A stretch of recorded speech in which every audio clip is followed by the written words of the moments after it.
tetapi syaratnya satu, jangan diceritakan kepada siapa-siapa.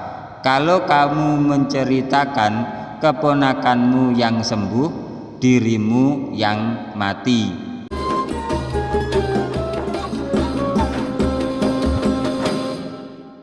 Assalamualaikum warahmatullahi wabarakatuh. Alhamdulillah, wassalatu wassalamu ala rasulillah, amma ba'du. Inda zikri sholihin tanzilur rahmah. Ketika orang-orang soleh dikenang, maka akan menurunkan rahmat Allah subhanahu wa ta'ala. Semoga bersamaan dengan turunnya rahmat Allah ini, hajat-hajat kita, doa-doa kita dikabulkan oleh Allah subhanahu wa ta'ala, rezeki kita dilimpah ruahkan, dan kita semua selamat sukses dunia akhirat, amin ya rabbal alamin.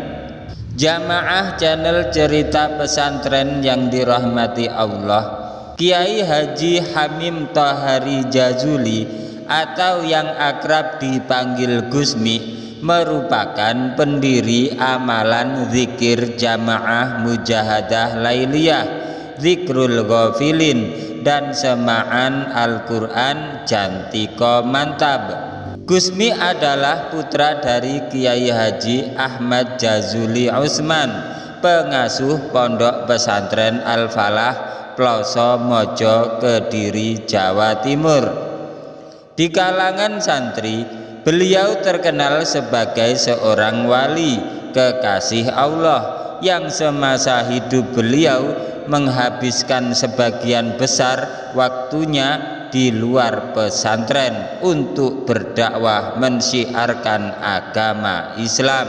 Selain itu, Gusmi juga terkenal sebagai seorang wali yang memiliki banyak karomah atau kelebihan.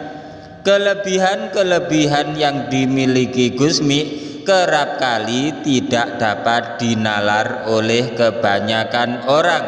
Seperti halnya cerita karomah Gusmi yang cukup terkenal, yaitu ketika beliau menyembuhkan anak berusia 9 tahun yang tidak bisa berjalan. Gusmi memberikan arahan yang tidak masuk di akal, namun doa dan arahan Gusmi dipercaya terbukti ampuh. Diceritakan di desa Ploso ada seorang fakir miskin. Dia biasa dipanggil dengan sebutan Pak Adnan. Sehari-harinya Pak Adnan membuat makanan yang kemudian dijual dengan cara dititipkan di kantin pondok Ploso. Pak Adnan sendiri mempunyai seorang keponakan yang sampai umur 9 tahun belum bisa berjalan. Berbagai macam cara sudah dilakukan, termasuk ikhtiar ke dokter, ke tabib, ke kiai, semuanya sudah dilakukan, tetapi belum ke satu kiai, yaitu Gusmi. Lantaran Gusmi memang susah Pak Adnan cari waktu itu. Suatu ketika setelah selesai jamaah di Masjid Pondok Ploso, Pak Adnan melihat Gusmi sedang duduk santai tanpa mengenakan baju atasan di teras madrasah depan masjid. Tidak menunggu waktu lama, Pak Adnan langsung bergegas mendekati, menceritakan perihal kondisi yang dialami keponakannya yang berusia 9 tahun itu. Dia berharap Gusmi mau mendoakan dan memberikan satu solusi untuk menyembuhkan keponakannya tersebut. Setelah selesai mendengarkan cerita Pak Adnan, Gusmi lalu dawuh, "Lha apa? Mbok kira aku dukun? Kenapa? Kamu kira aku dukun ya?" Pak Adnan pun menjawab, "Nggih mboten Gus, nyuwun barokah doanipun jenengan." "Ya tidak Gus, minta barokah doa Anda.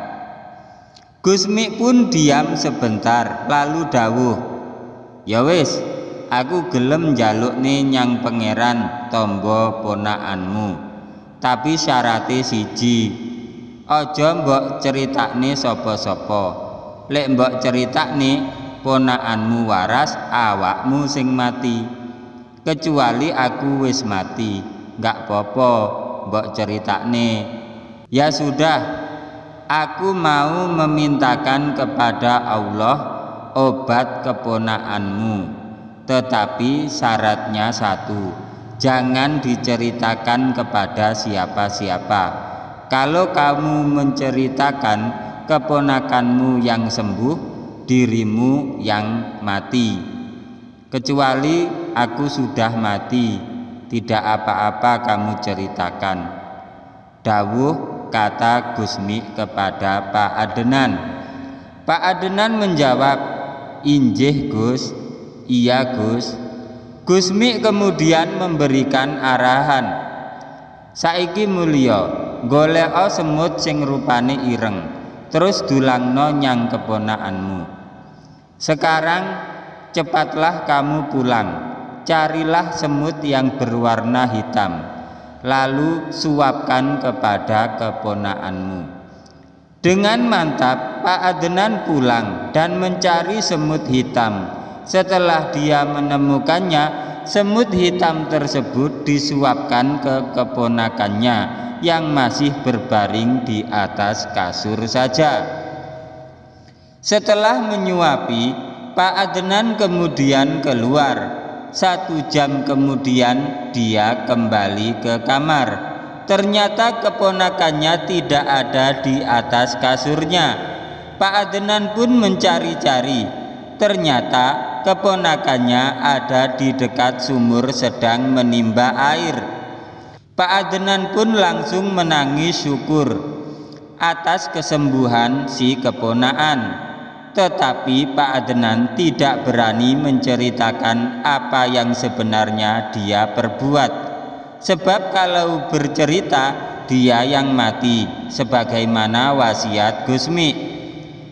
Jamaah channel Cerita Pesantren yang dirahmati Allah, sampai Gusmi wafat pada tahun 1993, baru kemudian Pak Adenan bercerita ke seseorang yang punya masalah yang sama, di mana anaknya belum bisa berjalan. Dicarilah semut hitam meniru apa yang dikatakan Gusmi dulu. Namun sampai habis semut berkilo-kilo, si anak belum bisa berjalan juga. Jelas bukan faktor semut, tetapi faktor doa sang wali Allah, kekasih Allah. Jamaah channel Cerita Pesantren yang dirahmati Allah, demikianlah cerita karomah Gusmi dengan anak yang tidak bisa berjalan berumur 9 tahun. Semoga cerita ini bermanfaat bagi kehidupan agama kita di dunia maupun akhirat. Jangan lupa like, komen, subscribe, dan share, bagikan karena cerita ini sangat bermanfaat. Wabillahi taufiq wal hidayah, waridha wal inayah. Wassalamualaikum warahmatullahi wabarakatuh.